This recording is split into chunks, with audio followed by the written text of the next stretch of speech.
Thank you, Mr Deputy Speaker, and I'm pleased to be able to close for the opposition in this important debate. Mr Deputy Speaker, as my honourable friend, the member for Leicester South, said earlier, this debate is about a simple and very important question, namely, will the government honour its manifesto pledge to millions of pensioners? That is 13 million people, many of whom have no other income other than the state pension. As we've heard, the government failed to raise the state pension in line with the triple lock last year, and sadly, to make matters worse, pensioners are now facing effectively a £900 cut to their income if the triple lock is ignored this year. Mr Deputy Speaker, the state pension matters enormously, and I'm afraid to say that so far the government has failed to give pensioners the reassurance they deserve. As my honourable friend said, this should not be a controversial question. It should simply be something the whole House can agree with. Yet this request for simplicity, for clarity, for reassurance at a difficult time has been met, I'm afraid, with a lack of understanding. So I do hope the Minister in her response will think again, treat pensioners with more respect and reassure them that the government will stick with the triple lock. The uncertainty of the last few weeks has put pensioners under terrible stress, and this should never have happened. The government should now reassure pensioners, and as food and fuel bills soar, giving a simple answer that ministers will keep the triple lock is the very least that ministers can do in this difficult situation. Mr Deputy Speaker, today's debate has been an important opportunity for members from across the House to remind ministers of their duty to pensioners. Some powerful arguments have been made for openness and clarity, and we've heard that at a very difficult time, pensioners and others on fixed incomes are under real pressure, and I wanted to just reflect on some of the contributions made earlier. For example, the member for Kilmarnock and Loudoun reminded the House that pensioners were facing a very desperate situation with bills rising, and he called for clarity. The member for Torbay, who is in his place, stressed his support for the triple lock and the importance of the state pension to many of his constituents.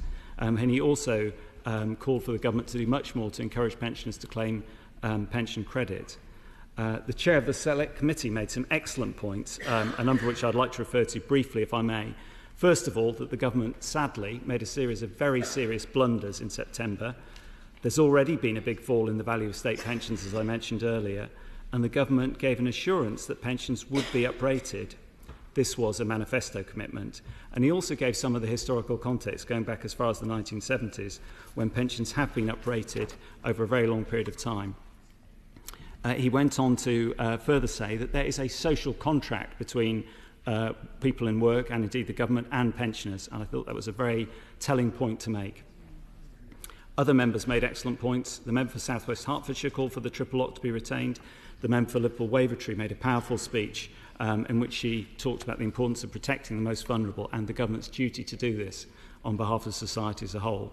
There were a huge number of other contributions. I can't refer to them all in a great deal of detail, but just in summary, the member for Erdington made an excellent speech. The member for Rother Valley spoke. The member for Wakefield also spoke powerfully.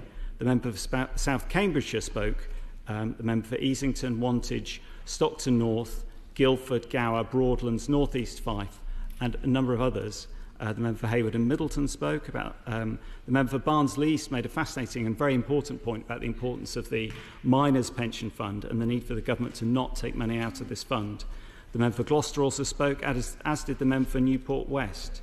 The member for Arvon made a very important point about ASW and the issues with the pension protection fund and those firms which went out of business, and pension funds which went into difficulty before the PPF was set up. The member for Birmingham Hall Green made some powerful points as well, as did the member for Wirral West, who pointed out the pressure on pensioners from the cost of living crisis. The member for Blackburn made some powerful points, as did the member for Warrington North. She talked about pensioner poverty rising to 500,000 people. Finally, the member for Enfield North also spoke eloquently about the need for security at this time. Mr Deputy Speaker, time is pressing. Today's debate has been full and frank, and I do hope ministers will now respond with the honesty and transparency which pensioners deserve. As my honourable friend and members from across the House have said, this is a very important issue. The government has made a manifesto pledge, and last year, I'm afraid, ministers broke that pledge. Pensioners across this country are now facing unprecedented levels of inflation, particularly in food and fuel. And it is vital, given this, that ministers keep the triple lock and they reassure pensioners of their intentions before the financial statements at the end of this month. Quite simply, pensioners have waited for too long, suffered too much uncertainty and put it with far too much stress for the government to do anything less. Mr Deputy Speaker, it is indeed, as honourable members have mentioned this afternoon, the first duty of government to protect the most vulnerable. I do hope the Minister will now offer clarity and reassurance for millions of people across this country. Thank you, Mr Deputy Speaker. Minister.